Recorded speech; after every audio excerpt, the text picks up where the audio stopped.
राधे राधे बंधुओं।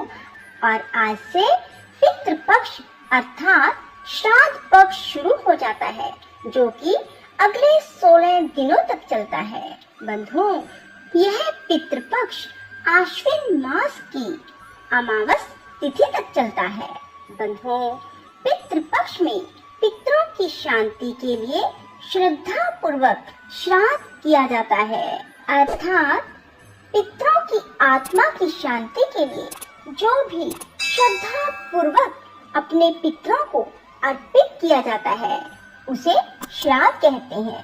श्राद्ध पक्ष में पितरों की आत्मा की शांति के लिए ब्राह्मण या ब्राह्मणी को स्वादिष्ट भोजन कराकर दक्षिणा देकर तृप्त किया जाता है। उसके बाद पितरों को जल तर्पण करते हैं। यदि किसी पुरुष का श्राद्ध हो तो ब्राह्मण को भोजन करवाकर धोती परना दक्षिणा देकर विदा किया जाता है, और यदि किसी स्त्री का श्राद्ध हो तो ब्राह्मणी को भोजन करवाकर साड़ी तथा दक्षिणा देकर विदा किया जाता है। भोजन में खीर, पूरी और इमरती अर्पित की जाती है। कहा जाता है खीर, पूरी और इमरती से पितर तृप्त होते हैं। बंधुओं, आज मैं आपको पितृपक्ष की महिमा को देखते हुए पितृपक्ष में सुनी जाने वाली कथा सुनाऊंगी। बंधुओं, पितृपक्ष की इस कथा को पितृपक्ष में रोजाना सुने, जिसे सुनने मात्र से आपके पितृ तृप्त होंगे और आपको आशीर्वाद देते हुए जाएंगे। बंधुओं, कहा जाता है कि यदि पितरों का आशीर्वाद मिल जाए तो घर में पूरी तरह से सुख शांति रहती है, और यदि किसी के व्यापार में, नौकरी में दिक्कत आ रही हो तो वह दिक्कत सदा के लिए समाप्त हो जाती है। यदि पितर प्रसन्न है तो आपके जीवन में सदा ही खुशहाली रहेगी। सो बंधुओं, पितृपक्ष आ चुका है। आप अपने पितरों को तृप्त करें और पितरों की शांति के लिए इस कथा को 16 दिन तक रोजाना सुने। महाभारत के युद्ध में वीर गति को प्राप्त होने के बाद जब कर्ण की आत्मा स्वर्ग में पहुंची तो उन्हें भोजन में हीरे, सोने, चांदी, जवाहरात परोसे गए। तब कर्ण ने इंद्रदेव से इसका कारण पूछा। तब इंद्रदेव ने बताया कि हे कर्ण, तुमने अपने जीवन में हीरे, सोने, चांदी, जवाहरात का दान किया है, पर कभी भी भोजन का दान नहीं किया, और तुम्हारे पुत्र भी महाभारत के युद्ध में मारे जा चुके हैं, इसलिए तुम्हारे निमित्त किसी ने भी तर्पण और भोजन नहीं दिया। तब कर्ण ने इंद्र को पूछा कि मुझे इसके बारे में बताएं, क्योंकि मैं अपने पूर्वजों के बारे में नहीं जानता था, इसलिए मैंने कभी भी कुछ दान ना किया। यह जानकर इंद्र ने कर्ण को उसकी गलती सुधारने का अवसर दिया और 16 दिन के लिए पृथ्वी पर वापस भेज दिया। तब कर्ण ने पृथ्वी पर वापस आकर अपने पूर्वजों को याद करते हुए विधि विधान से उनका तर्पण किया, ब्राह्मणों को भोजन करवाकर दान दक्षिणा देकर विदा किया। उन्हीं 16 दिनों की अवधि को पितृपक्ष कहा जाने लगा। तभी से यह श्राद्ध प्रक्रिया शुरू हुई। बंधुओं, अब मैं आपको पितृपक्ष की जोगे और भोगे की एक पौराणिक कथा सुनाने जा रही हूँ। जोगे और भोगे 2 भाई थे। दोनों अलग अलग रहते थे। जोगे धनी था और भोगे बहुत ही निर्धन था। दोनों का आपस में बहुत प्यार था। जोगे की पत्नी को धन का बहुत ज्यादा अभिमान था, किंतु भोगे की पत्नी बड़ी सरल स्वभाव की थी। पितृपक्ष आने पर जोगे की पत्नी ने उससे पितरों का श्राद्ध करने के लिए कहा, तो जोगे इसे व्यर्थ का कार्य समझकर टालने की चेष्टा करने लगा, किंतु उसकी पत्नी समझती थी यदि ऐसा नहीं करेंगे तो लोग बातें बनाएंगे। फिर उसे अपने मायके वालों को दावत पर बुलाने और अपनी शान दिखाने का यह उचित अवसर लगा।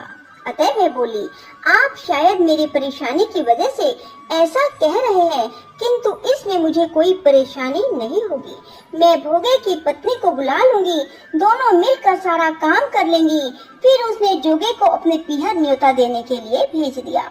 दूसरे दिन उसके बुलाने पर भोगे की पत्नी सुबह सवेरे आकर काम में जुट गई। उसने रसोई तैयार की, अनेक पकवान बनाए, फिर सभी काम निपटाकर अपने घर आ गई। आखिर उसे भी तो पितरों का श्राद्ध तर्पण करना था। इस अवसर पर ना जोगे की पत्नी ने उसे रोका, ना वह रुकी। शीघ्र ही दोपहर हो गई। पितर भूमि पर उतरे। जोगे भोगे के पितर पहले जोगे के यहाँ गए तो क्या देखते हैं कि उसके ससुराल वाले वहाँ भोजन पर जुटे हैं। निराश होकर वे भोगे के यहाँ गए। वहाँ क्या था, मात्र पितरों के नाम पर अगियारी दे दी गई थी। पितरों ने उसकी राख चाटी और भूखे ही नदी के तट पर जा पहुँचे। थोड़ी देर में सारे पितृ इकट्ठे हो गए और अपने अपने यहाँ के श्राद्धों की बड़ाई करने लगे। जोगे भोगे के पितरों ने भी अपनी आप बीती सुनाई। फिर वे सोचने लगे, अगर भोगे समर्थ होता तो शायद उन्हें भूखा ना रहना पड़ता, मगर भोगे के घर तो 2 जून की रोटी भी खाने को नहीं थी। यही सब सोचकर उन्हें भोगे पर दया आ गई। अचानक वे नाच नाच कर गाने लगे, भोगे के घर धन हो जाए, भोगे के घर धन हो जाए। सांझ हो गई। भोगे के बच्चों को कुछ भी खाने को ना मिला। उन्होंने माँ से कहा, माँ बहुत भूख लगी है। तब उन्हें टालने की गरज से भोगे की पत्नी ने कहा, जाओ आंगन में होंदी औंधी रखी है, उसे जाकर खोल लो, जो कुछ मिले बांट कर खा लेना। बच्चे वहाँ पहुँचे तो क्या देखते हैं, होंदी मोहरों से भरी पड़ी है। वे दौड़े दौड़े माँ के पास पहुँचे और उसे सारी बात बताई। आंगन में आकर भोगे की पत्नी ने यह सब कुछ देखा और हैरान रह गई। इस प्रकार भोगे धनी हो गया, मगर धन पाकर वह घमंडी ना हुआ। दूसरे साल का पितृपक्ष आया। श्राद्ध के दिन भोगे की स्त्री ने 56 प्रकार के व्यंजन बनाए। ब्राह्मणों को बुलाकर श्राद्ध किया, भोजन कराया, दक्षिणा दी। जेठ जेठानी को सोने चांदी के बर्तनों में भोजन कराया। इससे उसके पितर बहुत प्रसन्न हुए और तृप्त होकर और अधिक आशीर्वाद दिया। बंधुओं, अब मैं आपको वायु पुराण के अनुसार पितृपक्ष की कथा बताती हूँ। बंधुओं, वायु पुराण के अनुसार आर्यावर्त के पूर्व में कोलाहल नाम के पर्वत पर गया नामक असुर ने हजारों वर्षों तक कठोर तपस्या की। उसकी तपस्या से प्रसन्न होकर भगवान विष्णु ने ब्रह्मा जी को उसे वरदान देने के लिए कहा। भगवान विष्णु के कहने पर ब्रह्मा जी सभी देवताओं के साथ गयासुर के पास पहुँचे और भगवान ब्रह्मा जी ने गयासुर से वरदान मांगने को कहा। भगवान ब्रह्मा जी के कहने पर गयासुर ने ब्रह्मा जी से वरदान मांगा कि समस्त देवताओं और ऋषियों का पुण्य उसे प्राप्त हो जाए और मेरा शरीर देवताओं की तरह पवित्र हो जाए और लोग मेरे दर्शन मात्र से ही पाप मुक्त हो जाए।